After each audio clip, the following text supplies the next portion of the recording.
L'homme prit une planche en bois et y attacha 2 coussins gonflables. En un clin d'œil, un radeau de sauvetage était prêt. Il le lança avec élan à la mer, puis attacha une extrémité de la corde à la rambarde. L'homme retourna sur le yacht pour chercher des provisions. Quand tout fut prêt, il abandonna le yacht valant des millions et pagaya au loin sur le radeau. Ce n'étant qu'une fois à bonne distance qu'il s'arrêta. Il observait prudemment le yacht qu'il avait découvert par hasard. Bien que ce yacht ait failli lui coûter la vie, il se dit « Si je le répare et le ramène, je peux sûrement en tirer un bon prix ». Cette pensée lui redonna immédiatement de l'énergie. Il remonta sur le yacht et commença les réparations.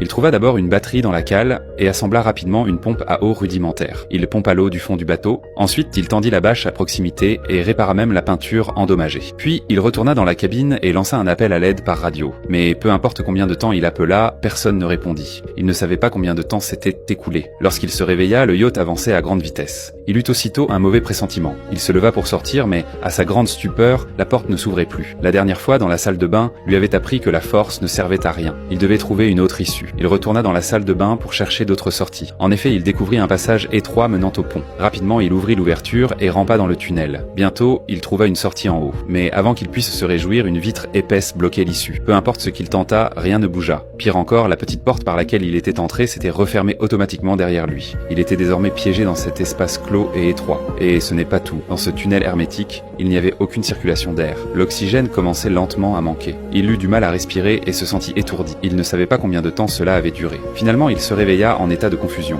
Lorsqu'il vit le paysage défiler à l'extérieur, il fut terrifié. Le yacht s'était apparemment réparé de lui-même et semblait doté d'une conscience propre. Il naviguait avec lui vers une ville. Bientôt, le yacht accosta comme par miracle. Tout semblait irréel. Pour s'assurer qu'il ne rêvait pas, l'homme posa le pied sur la terre ferme. Mais lorsqu'il se retourna, il fut pétrifié par ce qu'il vit. Le yacht repartait tout seul vers la mer.